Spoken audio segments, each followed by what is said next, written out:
اسلام کی کوئی بات ان کے دلوں میں اتر ہی نہیں سکتی۔ حضور صلی اللہ علیہ وآلہ وسلم کی آمد سے پہلے وہ ایک نبی کے آنے کی پیشن گوئیاں کرتے تھے اور اہل مدینے سے کہا کرتے تھے کہ اس نبی کو آنے دو، پھر ہم تم سے نمٹ لیں گے۔ لیکن نبی اکرم صلی اللہ علیہ وآلہ وسلم کی آمد کے بعد وہی یہودی پھر ان کے بدترین دشمن بھی بن گئے۔ جادو سیکھتے اور سکھاتے تھے اور اس کے ذریعے میاں بیوی میں تفرقے ڈالتے تھے۔ جادو کو جناب سلیمان علیہ السلام سے منسوب کرتے تھے، حالانکہ قرآن کہتا ہے کہ ان کا جادو سے کوئی دور کا بھی تعلق نہیں۔ نبی اکرم صلی اللہ علیہ وآلہ وسلم پر بھی ایک بار انہوں نے جادو کیا تھا اور مزید ایک بار بھاری چٹان کے ذریعے آپ صلی اللہ علیہ وآلہ وسلم کو ہلاک کرنے کی کوشش بھی کی تھی۔ حضرت سلیمان علیہ السلام کو بھی وہ نبی نہیں مانتے تھے بلکہ محض ایک بادشاہ قرار دیتے تھے۔ نبی صلی اللہ علیہ وآلہ وسلم کو مخاطب کرنے کے لیے اگرچہ رائنا کا لفظ استعمال کرتے تھے، یعنی ذرا ہماری بات سنیے، لیکن عادت کے مطابق آواز دبا کر رائنا کو رائنا کر دیتے تھے، جس کا مطلب ہے نعوذ باللہ اے ہمارے چرواہے۔ سمجھانے کے باوجود بھی اس کبھی حرکت سے باز نہیں آتے تھے۔ قرآن پاک میں جب کسی سابقہ حکم کو منسوخ کیا جاتا تھا تو اس منسوخی پر اعتراض کرتے تھے، اپنے پیغمبروں اور خود حضور اقدس صلی اللہ علیہ وآلہ وسلم سے کریت کر سوالات کرتے تھے۔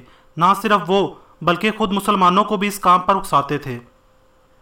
امان دیے جانے کے باوجود خیبر میں بیٹھ کر مدینے کو تباہ کرنے کے منصوبے بناتے تھے، جھوٹ کے لیے کان لگاتے تھے اور دوسرے لوگوں کی خاطر سنگن لیتے پھرتے تھے۔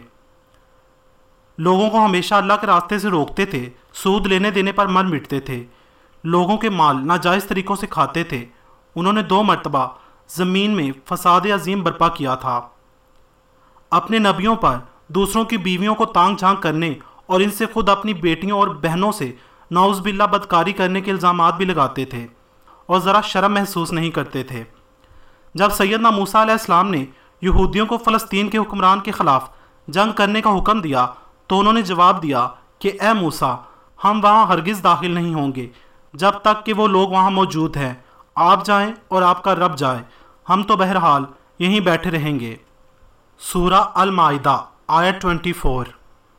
قرآن پاک کہتا ہے کہ ان میں سے کچھ لوگ ایسے ہیں جو کتاب پڑھتے ہوئے زبان کا الٹ پھیر اس طرح کرتے ہیں کہ تم سمجھو کہ جو کچھ وہ پڑھ رہے ہیں وہ کتاب ہی کی عبارت ہے۔ سورہ آل عمران آیت 78۔ وہ کہتے تھے کہ اللہ فقیر ہے اور ہم غنی ہیں۔ سورہ آل عمران آیت 181۔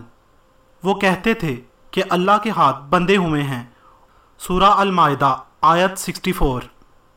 کہتے تھے کہ یہ جانور اور کھیت محفوظ ہیں، انہیں صرف وہی لوگ کھا سکتے ہیں جنہیں ہم کھلانا چاہیں۔ سورہ الانعام آیت 138۔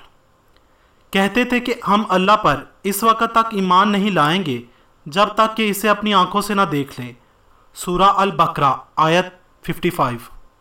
اور ان میں سے ایک گروہ اپنے لوگوں سے یہ کہتا تھا کہ نبی صلی اللہ علیہ وآلہ وسلم پر جو کچھ نازل ہوا ہے اس پر صبح ایمان لاؤ اور شام کو انکار کر دو۔ سورہ آل عمران آیت 72۔ ایک زمانہ تھا جب وہ اللہ تعالیٰ کی بہت پسندیدہ قوم تھے، لیکن اپنے گھنونے جرائم کی بنیاد پر اللہ تعالیٰ نے انہیں امامت کے منصب سے ہمیشہ کے لیے معزول کر دیا۔ تاہم یہودی چونکہ قرآن پاک کو نہیں مانتے، اس لیے اپنی اس معزولی کو بھی وہ تسلیم نہیں کرتے۔ کہتے ہیں کہ آج بھی اللہ تعالیٰ کی سب سے چہیتی اور پسندیدہ قوم ہے۔ بنی اسرائیل پر صرف قرآن پاک ہی میں پھٹکار نہیں کی گئی بلکہ خود ان کے صحیفوں میں بھی یہ لعنت اور پھٹکار جا بجا درج ہے۔ قوم بنی اسرائیل کا مزاج سمجھنے کے لیے ان کے صحیفوں زبور، ڈیوٹرونومی، جرمیہ اور عیسیہ وغیرہ کا مطالعہ بھی ضروری ہے۔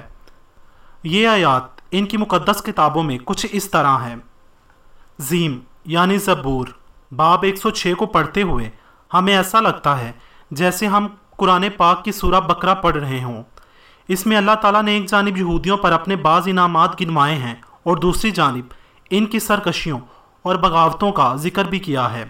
ان کی انہی نافرمانیوں کی بنیاد پر اللہ تعالیٰ نے انہیں دھمکی دی تھی، جو کچھ اس طرح ہے۔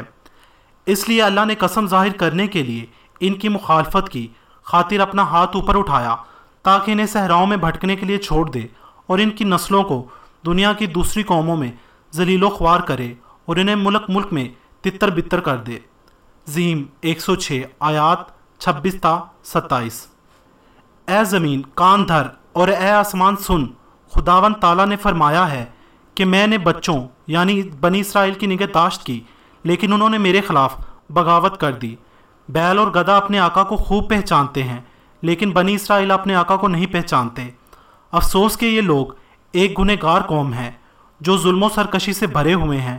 یہ جرائم کی جڑیں ہیں، یہ وہ بچے ہیں جو بدکار ہیں۔ انہوں نے بنی اسرائیل کے مقدس خدا کو ناراض کر دیا ہے۔